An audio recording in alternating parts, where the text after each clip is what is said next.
नमस्कार दोस्तों। मुझे लगा कि आज बात कर लेते हैं कि हमारी कंट्री में दो स्टेट्स में जम्मू कश्मीर और महाराष्ट्र में थोड़ा सा हैवक फैला हुआ है। परलेसी आई हुई है, कुछ एक न्यूरोलॉजिकल डिसऑर्डर ने दोनों स्टेट्स में काफी मोर्टिलिटी और मॉर्बिडिटी दोनों दी है। तो पहले बात करते हैं जम्मू कश्मीर की, जहाँ पे प्रॉब्लम आई है एक न्यूरोलॉजिकल डिसऑर्डर जो इतना कॉमन नहीं होता था हमारी मेडिकल साइंस में। उसको कहते हैं जीबी सिंड्रोम, मतलब गुलेन बेयर सिंड्रोम। अब इस सिंड्रोम में के केसेस एकदम से लास्ट ईयर के कंपैरिजन में महाराष्ट्र में पुणे में बहुत बढ़ गए हैं। लगभग 50% ज्यादा इस साल लास्ट ईयर के कंपैरिजन में केसेस मिल रहे हैं, तो जो बहुत ज्यादा है। इतनी छोटी बीमारी नहीं है। वही पेशेंट को मोस्ट लाइकली पहले ऐसा ही होता था कि कोई प्री डिस्पोजिंग पहले वायरल इन्फेक्शन हुआ और ऑटो इम्यून बीमारी है, अपने आप ही बॉडी के इम्यून सिस्टम जो है हमारे ही नर्वस सिस्टम पे अटैक करने लग जाता है पोस्ट वायरल इन्फेक्शन के बाद। और सडनली हल्की हल्की सी नमनेस और वीकनेस लेग्स में लगने लगती है, सुनपन लगने लगता है और वो पैरालिसिस में प्रोसीड कर जाती है। और जब आपके चारों लिम्स में पैरालिसिस होने लगता है, रेस्पिरेटरी मसल वीक होने लगती है, सांस की प्रॉब्लम होने लगती है, तो पेशेंट सडनली नोटिस करता है। और वो जब हॉस्पिटल में जाता है तो कई बार पेशेंट को वेंटिलेटर सपोर्ट की भी जरूरत पड़ जाती है। तो थोड़ी खतरनाक बीमारी है। और इसके बारे में बताएं कि डायग्नोसिस भी इसका फिर लंबर पंचर, जिसको हम सीएसएफ एनालिसिस करते हैं, जो रीढ़ की हड्डी का पानी कहते हैं, उसमें उसको एग्जामिन करके बनता है। उसमें प्रोटीन थोड़ा सा बढ़ जाता है नॉर्मल से ज्यादा और उतने सेल्स नहीं मिलती हैं। तो एग्जैक्ट कोज तो इसका, इस बीमारी का भी हमारी मेडिकल साइंस को नहीं पता, लेकिन पोस्ट वायरल केसेस होते थे।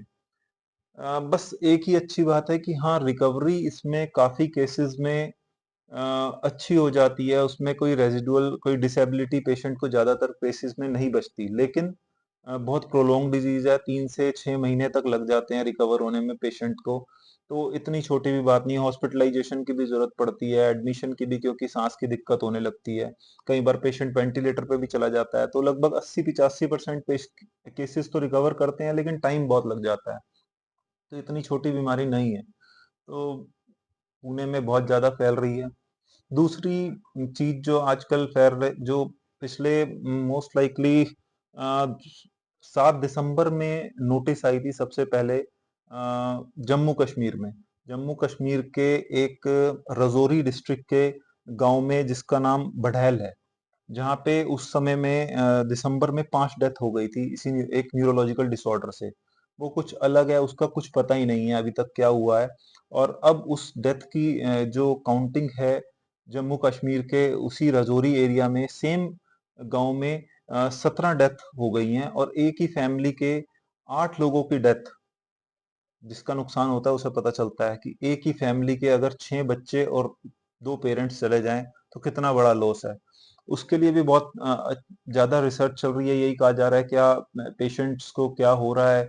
वो कंप्लेन है फीवर, उनको उल्टी आ रही है, सडन वीकनेस होने लगी है और एकदम से अनकॉन्शियस होने लगते हैं और वही सांस लेने में दिक्कत आने लगती है। तो ये भी कुछ न्यूरोलॉजिकल डिसऑर्डर ही बताया जा रहा है, नसों की ही प्रॉब्लम बताई जा रही है।